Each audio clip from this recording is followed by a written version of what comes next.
साथियों नमस्कार, मैं राम प्रताप सिंह कुशवाहा हमारे चैनल ज्ञान एंड नॉलेज के विशेष प्रोग्राम मंथन में आप सबका बहुत बहुत स्वागत है, वेलकम है, अभिनंदन है।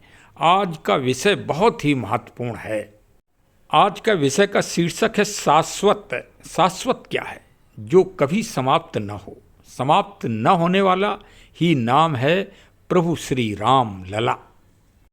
जो पावन अयोध्या, जो दुनिया की सबसे पहली राजधानी है, उसके वो लाल हैं और श्री राम लला कहलाते हैं। अयोध्या में उनका एक ही चर्चित नाम है श्री राम लला और दूसरे श्री हनुमान लला। तो चलिए आज का जो विहंगम विवरण आपको मिलेगा, विश्लेषण मिलेगा, विशेषकर मुहूर्त और ज्योतिष के ऊपर।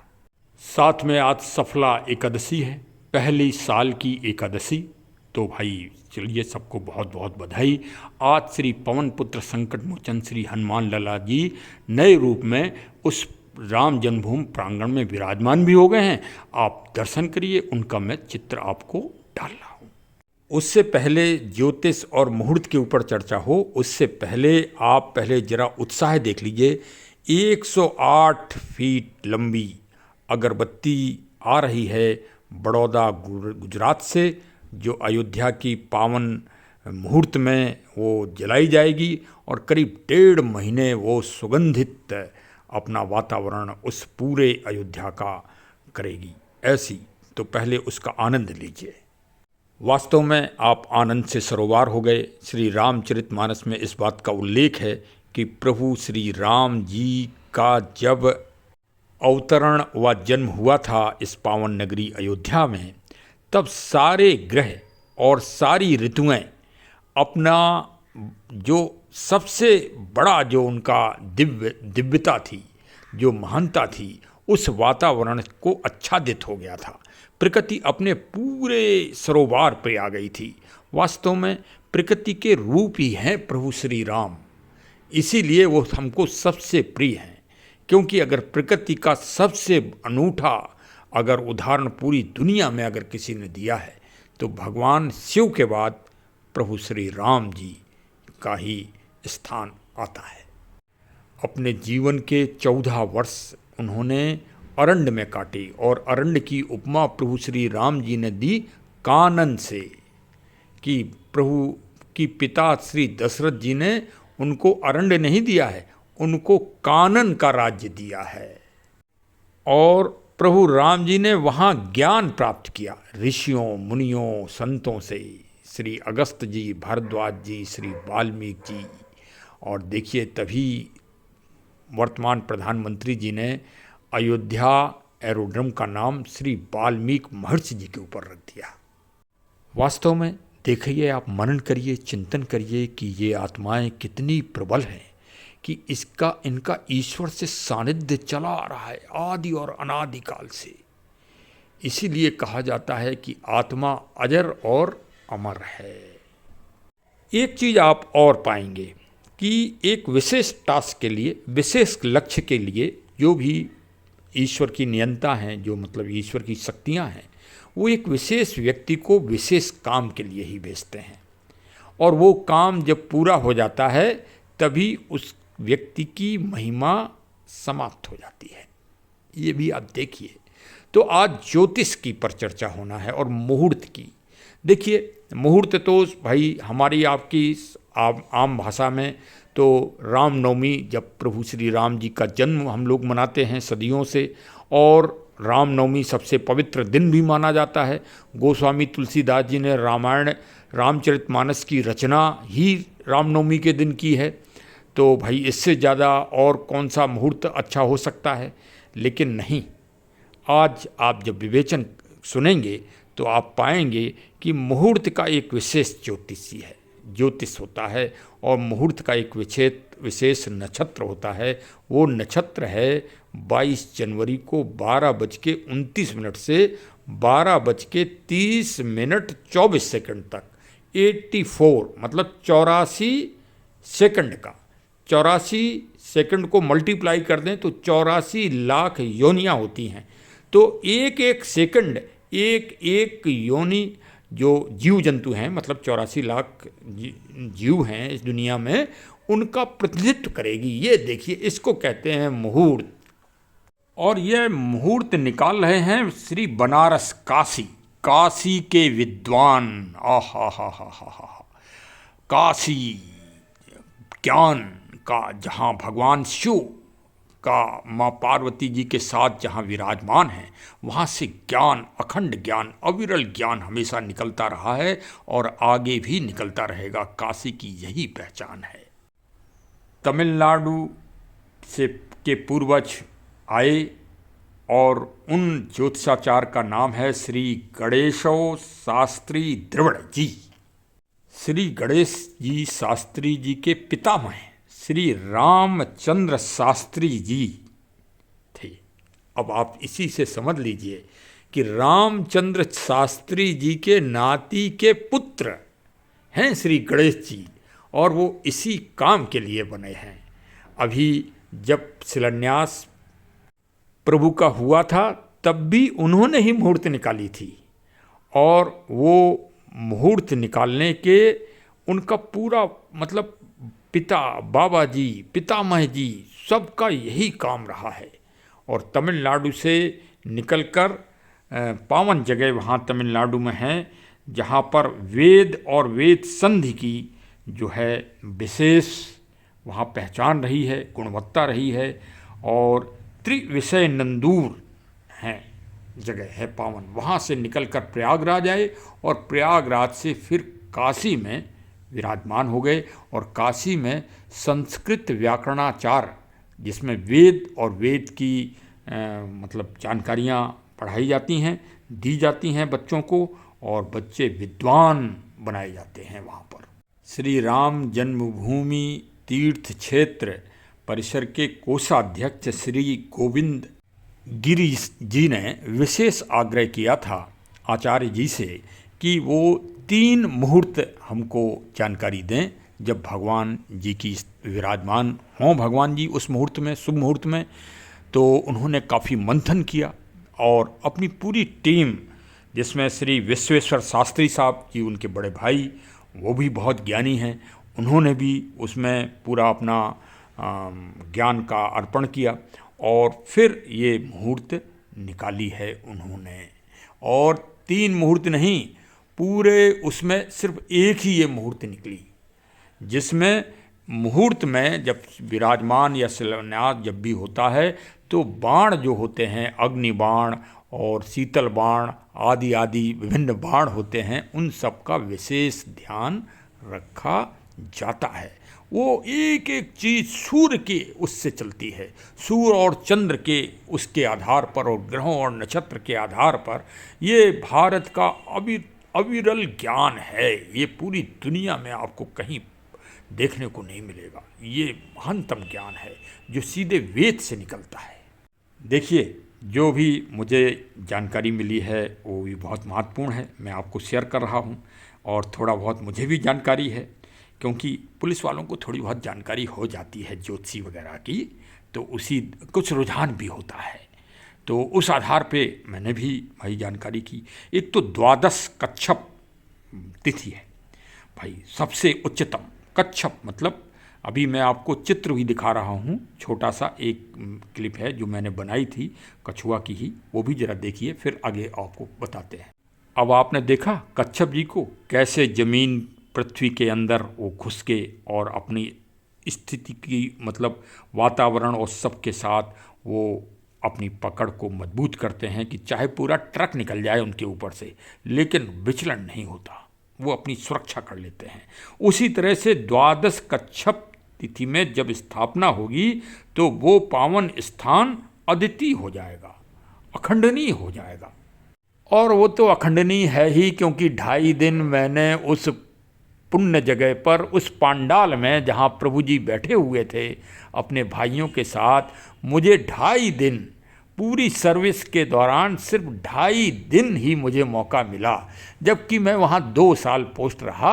और मैंने बहुत प्रयास किया कि गर्भगृह में हमारी ड्यूटी पंडाल के अंदर लग जाए, लेकिन 2.5 दिन से 1 दिन न ज़्यादा लगी न 1 दिन कम लगी। एक एक सेकंड, एक एक मिनट की वहाँ ड्यूटी का वो होता था, उसमें 2.5 दिन का हमको मौका मिला और असीम आनंद की प्राप्ति हुई साहब उस पावन पुण्य जगह। वास्तव में वही जन्मस्थली है प्रभु की। देखिए, हम ये भी बता दें आपको, उस पांडाल के अंदर प्रभु जी के अलावा सिर्फ एक पुलिस वाला सिपाही, एक दरोगा जी और एक पुजारी जी, 4 पुजारी जी आया करते थे बारी बारी से। और हम लोगों की 8-8 घंटे उस पर में सुरक्षा की दृष्टि से वहाँ ड्यूटी लगती थी। बाहर CRPF का राउंड रहता था और अंदर सिर्फ सिविल पुलिस का ही आदमी जाता था और कोई बड़ा से बड़ा VVIP भी गर्भगृह के अंदर कभी नहीं जा पाया। उसी पावन ग्रह जन्मस्थली में प्रभु विराजमान होंगे। आप ये मत सोचिए कि ये कोई पार्टी, राजनीतिक पार्टी या राजनीतिक नेताजी ये काम कर रहे हैं।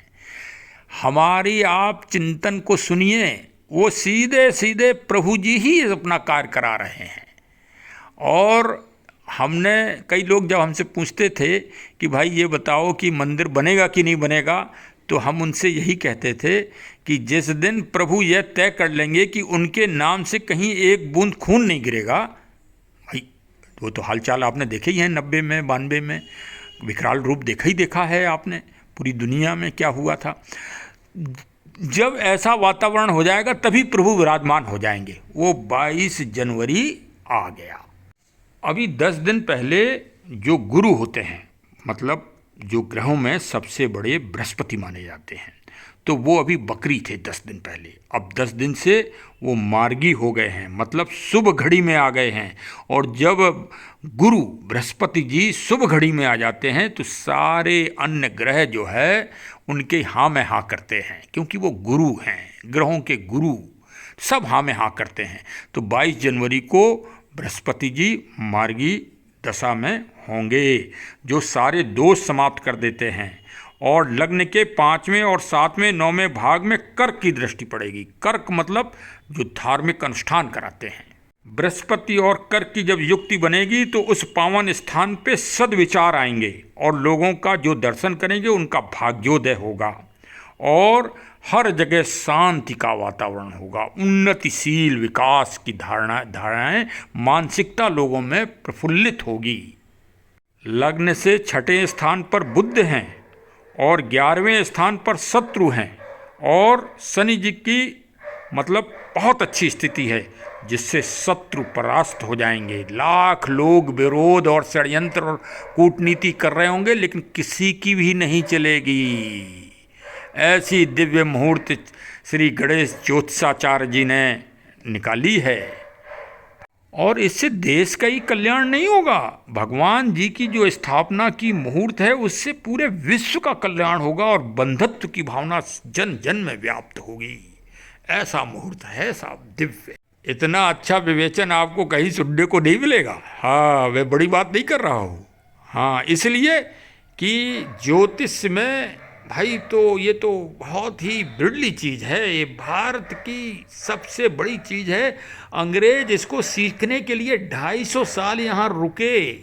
लोग बाग कह रहे हैं कि ये किया वो किया, अरे नहीं, उनकी एक शाखा इसी बात के लिए लगी थी कि भारतीयों का ज्ञान कैसे चोरी किया जाए और इनको कैसे मतलब नष्ट किया जाए भारतीयों को, इसी में लगी थी उनकी एक शाखा। अच्छा, प्रश्न ये है कि रामनवमी जी को मतलब क्यों नहीं हो रही है स्थापना? भाई रामनवमी में तो सारे देव, सारे ग्रह, सारे नक्षत्र, सारे तीर्थ सब अयोध्या पहुंचते हैं। ये तो मतलब बहुत आदिकाल से यही वो चली आ रही है कि रामनवमी में तो कोई बसता ही नहीं। रामचरितमानस में भी इसका विवरण है। देखिए, रामनवमी में पुष्य नक्षत्र है थोड़ी देर का और उसमें है अग्निबाण और अश्लेषा नक्षत्र है। अश्लेषा नक्षत्र को प्रतिष्ठा मतलब विराजमान या मकान का शिलान्यास या किसी धार्मिक स्थान का वो नहीं होता है, विराजमान नहीं हो सकते थे प्रभु।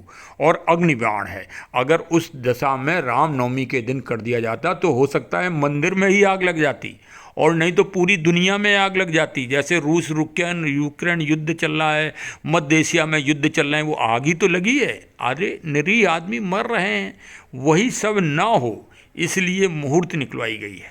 फिर लोगों ने आचार्य जी से प्रश्न किया कि साहब दीपावली में क्यों नहीं करवा दिया गया, या अगली दीपावली को। तो इस वाली दीपावली को चंद्रमा क्षीण था, चंद्रमा क्षीण थे, और गुरु जी जो बृहस्पति गुरु जी हैं वो बकरी थे, तो धार्मिक अनुष्ठान हो ही नहीं सकते ऐसी स्थिति में। तो दीपावली की भी मुहूर्त नहीं थी निकली। भाई जो मुहूर्त निकली है वही सबसे बड़ी है। और 22 जनवरी ही क्यों, अब आपको थोड़ा इसके बारे में भी बता दें। देखिए, 4 वेद और 18 पुराण, इनको जोड़ दीजिए तो कितना हुआ, 22। इसीलिए प्रभु राम जी सर्वज्ञ हैं, वो वेदों के भी ज्ञाता हैं, वो पुराणों के भी ज्ञाता हैं, वो सर्वज्ञ हैं। अब एक और रहस्य और चमत्कार आपको बता दें कि श्री रामानंद सागर का जो सीरियल था रामायण, उसमें जो प्रभु श्री राम जी का रोल जिन्होंने किया था अरुण गोविल साहब, उनका जन्मदिन भी 22 तारीख को है, जनवरी में 22 जनवरी को। देखा अब आपने संयोग। और भाई अब हमारे वीडियो को जन जन में पहुंचाइए, इतना बड़ा रहस्य तो कहीं आपको नहीं मिलेगा सुनने को। देखिए, हमने अपने वीडियो में एक विशेष ध्यानाकर्षण किया था कि इस सारे कार्य समारोह में एक विशेष विचारधारा, रघुपति रीत सदा चल आई, जो वंश जो कुल इस रीति को, इस परिपाटी को आदि और अनादि काल से करते चले आ रहे हैं, अपना उन्होंने जीवन सर्वस्व निछावर कर दिया, उस विचारधारा को थोड़ा हाशिए पे कर दिया गया है। ये एक दुखद है। और यदि उनका उस विचारधारा का सम्मान अगर आपने देश में नहीं किया तो इस देश को आप सुरक्षित भी नहीं रख पाएंगे। ये भी आप नोट कर लो। हमारे गणमान्य लोगों, जो भी इसके मतलब प्रबंध करता हैं, वो ध्यान रख लें इस बात को। आज 22 जनवरी को मैं एक और गौरवशाली आपको प्रसंग सुना रहा हूँ, जो इन्हीं विचारधारा के हैं। वो हैं श्री ठाकुर रोशन सिंह साहब। इनका नाम सुना होगा आपने। भारत के महानतम क्रांतिकारी साहब का जन्म दिवस भी है, और वही कारण है क्योंकि जब वो फांसी के फंदे पर लटके थे तो उन्होंने प्रभु श्री राम जी की जय जयकार बोलकर वंदे मातरम का नारा लगाया था। और 9 अगस्त 1925 को काकोरी कांड की जो घटना घटी थी, उससे ब्रिटिश साम्राज्य हिल गया था पूरी तरह से, और उसी दिन से उसका अंतिम कील साबित हुई थी वो घटना।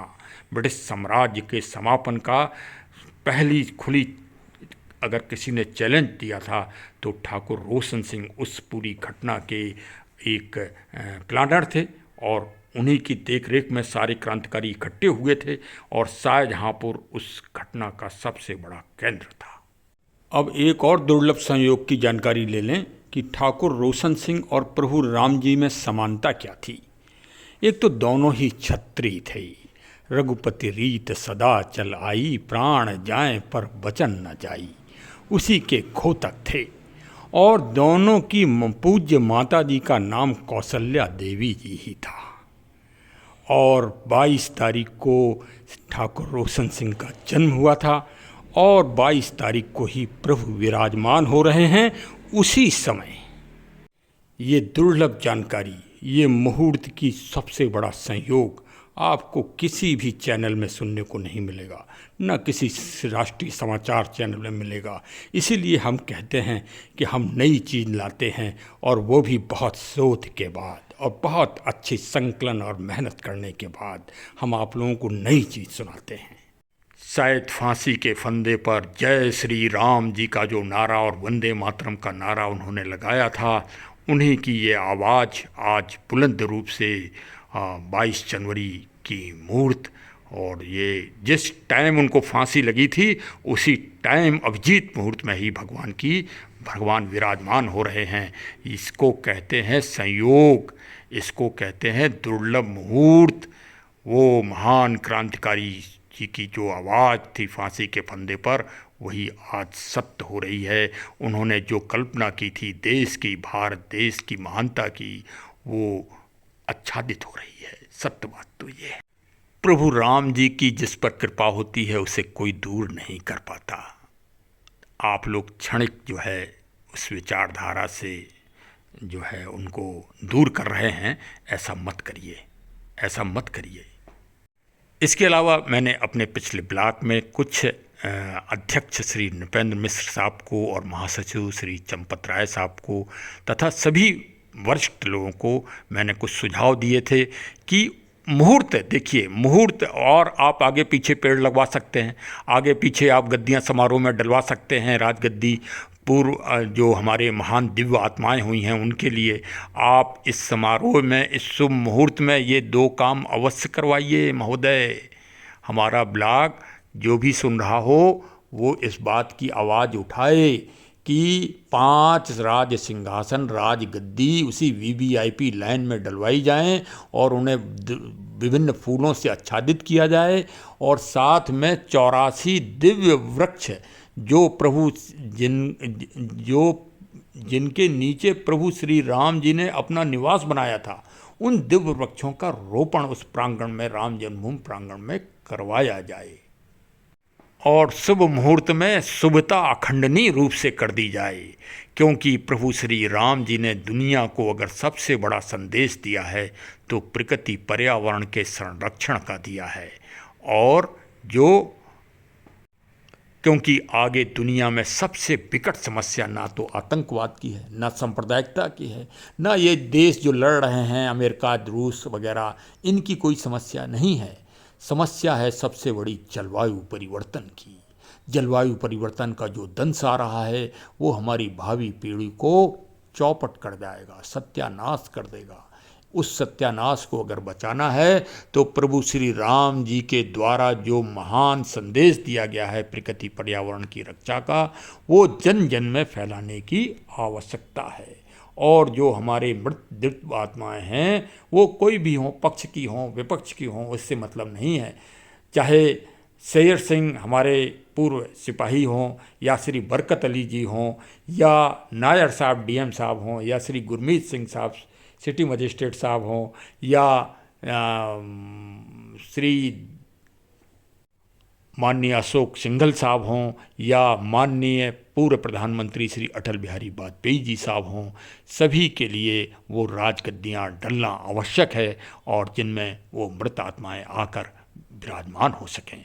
प्रभु श्री राम जी के पिता चक्रवर्ती दशरथ जी, श्री रघु, सगर साहब, भागीरथ जी, हरिश्चंद्र जी, सभी लोग आ सकते हैं। जटायु जी की भी आत्मा आ सकती है, सबरी जी की भी आत्मा आ सकती है, और गो साहब की भी आत्मा आ सकती है। सभी को आदर और सम्मान देने की वहाँ व्यवस्था होना चाहिए। और मैं अपेक्षा करूँगा, प्रबंध करता हूँ से कि मुझे भी जानकारी दी जाए कि वास्तव में इस पर क्या कदम उठाए गए। अब अंत में जो हमारी चौथी मांग है कि अयोध्या में जो भी दर्शनार्थी आएँ, जो भी भक्त आएँ, वो सिर्फ श्री राम लला जी की ही जय बोलें और साथ में हनुमान लला जी की जय बोलें। वाह साहब वाह, बस ना अन्य कोई स्लोगन ना बोलें, राम लला की ही जय जयकार पूरी दुनिया में होना चाहिए। क्योंकि लला के रूप में बुंदेलखंड की भाषा में लला बहुत अपनत्व और प्यार भरा शब्द है, उससे बड़ा शब्द बुंदेलखंड की भाषा में कोई है ही नहीं। और जा पर विपदा परत है सो आवती है देश। भगवान अयोध्या से चित्रकूट जी में गए थे, वहीं उनको वास मिला था, तो उस लला शब्द को ही पूरे संबोधन होना चाहिए। चलिए साहब, आप सबने हमको सुना और आनंद लिया, बहुत बहुत धन्यवाद। अब भाई देखो, हम यूट्यूबर साहब हैं और हमारा अब बेल आइकन की बटन दबा दो, नोटिफिकेशन जिससे आपके पास तुरंत पहुंच जाएं। अभी 22 तक बहुत अच्छा विवेचन आपको मिलेगा। मैं अयोध्या जाऊंगा भी और वहां का सचित्र आप लोगों को विवरण भी दूंगा। बहुत बहुत जुड़े रहिए हमारे चैनल से। बहुत बहुत धन्यवाद। जय हिंद, जय हिंद। राम लला जी की जय हो। और साथ में संकट मोचन श्री हनुमान लला जी की भी जय हो, क्योंकि ये सब हो रहा है उन्हीं का चमत्कार।